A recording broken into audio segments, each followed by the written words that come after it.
आज हम लोग जो पिछला हाइड्रोजन के यौगिक में जल का निर्माण पढ़े थे, उसके आगे हाइड्रोजन परऑक्साइड के निर्माण की प्रक्रिया, रासायनिक गुण और भौतिक गुणों के साथ साथ उसके उपयोग के बारे में संक्षिप्त जानकारी प्राप्त करेंगे। तो हाइड्रोजन परऑक्साइड जिसका अणु सूत्र H2O2 होता है, इसका संरचना सूत्र दो रूपों में प्राप्त करते हैं। एक संरचना सूत्र सहसंयोजक यौगिक का सहसंयोजक बंध के रूप में और दूसरा उप सहसंयोजक के रूप में प्राप्त करते हैं। सहसंयोजक के रूप में H single bond O single bond O single bond H और उप सहसंयोजक के रूप में H single bond O single bond H और कोऑर्डिनेट बॉन्ड O के रूप में देखा जाता है। इसके खोजकर्ता के नाम में थीनार्ड का नाम आता है। थीनार्ड जिन्होंने 1818 ईस्वी में इसके बारे में जानकारी प्राप्त किया था। अब आते हैं इसके निर्माण की विधियां। निर्माण की विधियों में सबसे पहला विधि है सोडियम परऑक्साइड से। सोडियम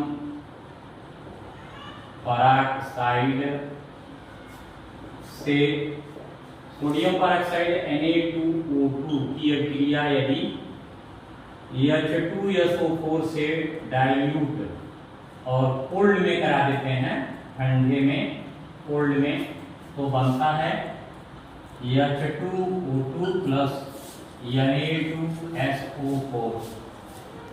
उसके अलावा दूसरा है 2-एथिल एंथ्रेक्विनोल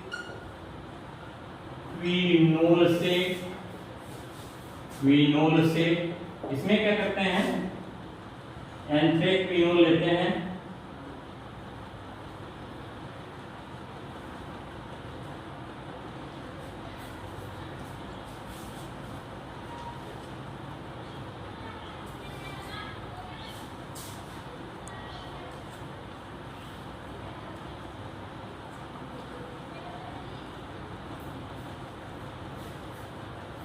C2H5, यहाँ हो जाता है OH, ये भी होता है OH, ये हो गया।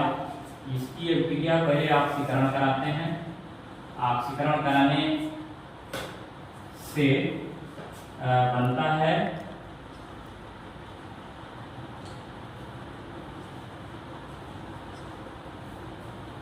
एंथ्रेक्विनोन C2H5 और प्लस H2O2। इसमें दो अलग, इसको कहते हैं 2-एथिल एंथ्रेक्विनोल,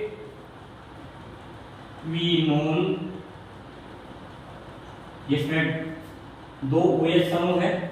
इसको कहते हैं 2-एथिल एंथ्रेक्विनोन, जो कीटोन श्रेणी का सदस्य है। अगर इसका आप चयन करा दें निकेल की उपस्थिति में और पैलेडियम की उपस्थिति में हाइड्रोजन से, तो पुनः यह इस 2-एथिल एंथ्रेक्विनोल में वापस आ जाता है और उसका ऑक्सीकरण करने से पुनः हाइड्रोजन परऑक्साइड का निर्माण होता है। हाइड्रोजन परऑक्साइड इसमें मुख्य उत्पाद के रूप में प्राप्त होता है। इसके बाद जो दूसरी विधि है, उस विधि को यहाँ देखें तो 2 सेकेंडरी अल्कोहल लेते हैं, अर्थात 2 प्रोपेनॉल का ऑक्सीकरण कराएं, तब भी हाइड्रोजन परऑक्साइड का निर्माण होता है। यानी तीसरी विधि हो गया 2 प्रोपेनॉल के ऑक्सीकरण से मतलब 2 प्रोपेनॉल का मतलब हो गया CH3 CH single bond OH single bond CH3 और इसका यदि ऑक्सीकरण करा दें तो इस ऑक्सीकरण के फलस्वरूप बनता है CH3 C डबल बॉन्डो CH3, इसको कहते हैं एसीटोन, और एसीटोन के साथ साथ इसमें हाइड्रोजन पेरोक्साइड का निर्माण होता है। संतुलित करने के लिए यहाँ ट्वाइस लगा देते हैं, जिससे ऑक्सीकरण की क्रिया और ऑक्सीजन की संख्याओं का दोनों तरफ संतुलन बन जाता है। चौथा है औद्योगिक निर्माण में हाइड्रोजन सल्फ्यूरिक अम्ल द्वारा सल्फ्यूरिक अम्ल के जल अपघटन द्वारा, मतलब अगर हम H2SO4 का 50% सांद्रता वाला विलयन लेकर उसमें विद्युत धारा प्रवाहित करें, तो यह H आयन और HSO4 आयन में टूट जाता है। फिर इसमें क्रिया कराते हैं एनोड की क्रिया।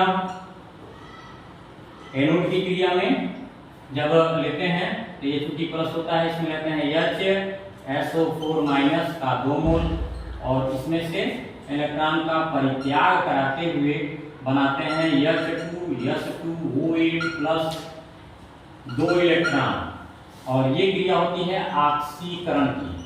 ऑक्सीकरण पुनः एक क्रिया होती है, इसको हम कहते हैं कैथोड की क्रिया, और कैथोड की क्रिया में हाइड्रोजन के 2 मोल में 2 इलेक्ट्रॉन का ग्रहण कराते हैं, और ग्रहण कराने की क्रिया होता है अपचयन, और इस अपचयन से प्राप्त होता है हाइड्रोजन। और फिर पराक्सो डाइसल्फ्यूरिक अम्ल, इसका यहाँ नाम है पराक्सो डाइसल्फ्यूरिक अम्ल, इसका जल अपघटन कराते हैं। इस जल अपघटन में H2SO8 प्लस H2O का पहले क्रिया होती है, फास्ट तेजी से क्रिया होता है, जिसे H2SO4 और H2SO5 बनता है, जिसको कहते हैं पराक्सो मोनो सल्फ्यूरिक अम्ल। और फिर बाद में H2SO5 में फिर से पानी डालते हैं और ये क्रिया होती है स्लो, और इसमें बनता है H2SO4 के साथ साथ H2O2, जिसको पेरोक्साइड कहते हैं। पेरोक्साइड ये मुख्य उत्पाद के रूप में प्राप्त होता है। इसके बाद इसको हम हालांकि पुरानी विधि कह सकते हैं, यह है पुरानी विधि। और इसी को थोड़ा सा एडवांस करके नई विधि के रूप में अगर हम देखें तो अमोनियम सल्फेट का सल्फ्यूरिक अम्ल में विलयन बना करके उसका जल अपघटन करने पर हाइड्रोजन पेरोक्साइड प्राप्त होता है। जैसे कह सकते हैं इसे अमोनियम सल्फेट का सल्फ्यूरिक अम्ल में बने विलयन का जल अपघटन करके भी हाइड्रोजन पेरोक्साइड का निर्माण कर सकते हैं। ये 5वीं विधि है। और अगर इसकी क्रिया से कराते हैं NH4 का होल ट्वाइस SO4 को H2SO4 में अगर हम बोल दें तो NH4 HSO4 का 2 मोल बनता है। फिर इसका विद्युत अपघटन यदि करा दें तो होगा NH4 HSO4 विद्युत अपघटन और जो विद्युत अपघटन कर रहे हैं ये अमोनियम सल्फेट आयन बन रहा है और हाइड्रोजन आयन बन रहा है। क्रिया होगा एनोड पर क्रिया, और एनोड पर क्रिया अगर करा रहे हैं तो इसमें आएगा ये प्लस है और प्लस का माइनस आएगा NH4 SO4 का माइनस, इसका भी 2 मोल लेंगे और यहाँ भी इलेक्ट्रॉन परित्याग करेगा। इलेक्ट्रॉन परित्याग में क्रिया ऑक्सीकरण की होगी और ऑक्सीकरण में NH4 का whole twice H2O8 plus 2 electron बनता है, इसको अमोनियम परऑक्सोडाइसल्फेट कहते हैं। अमोनियम परऑक्सोडाइसल्फेट। और जो कैथोड की क्रिया होती है वो हो जाएगी कैथोड पर क्रिया। कैथोड पर क्योंकि माइनस होता है, हाइड्रोजन एन 2 इलेक्ट्रॉन को ग्रहण करेगा और बदल जाएगा H2 में।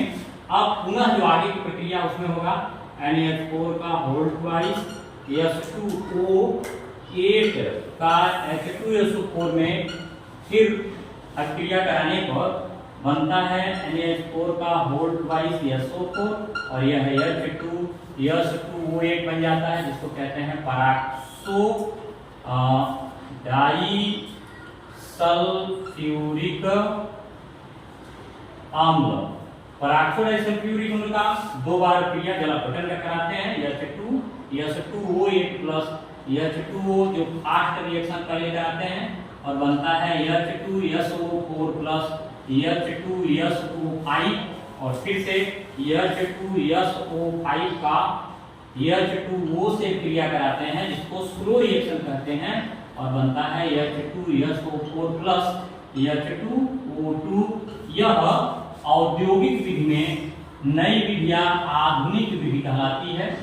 आधुनिक विधि से हाइड्रोजन परऑक्साइड का निर्माण करना, यानी कुल मिलाकर के हाइड्रोजन परऑक्साइड के निर्माण के लिए कुछ रासायनिक विधियों का प्रयोग करते हुए हम लोगों ने इसके निर्माण के समीकरण को प्रस्तुत किया। आगे इसमें हम इसके गुणधर्मों को जानेंगे और सबसे अहम चीज है हाइड्रोजन परऑक्साइड के सांद्रता को ज्ञात करना, यानी हाइड्रोजन परऑक्साइड की कॉन्सेंट्रेशन को ज्ञात करने के बाद ही हाइड्रोजन परऑक्साइड की गुणवत्ता प्राप्त होती है। इस पूरी प्रक्रियाओं में लगभग जो हाइड्रोजन परऑक्साइड प्राप्त होता है उसको शोधन करने पर उच्च ताप पर उसका शोधन जब करते हैं तो 30% हाइड्रोजन परऑक्साइड ही प्राप्त होता है और इस प्रकार से इसके आगे की कॉन्सेंट्रेशन को बनाने के लिए अन्य विधियों का प्रयोग करते हैं।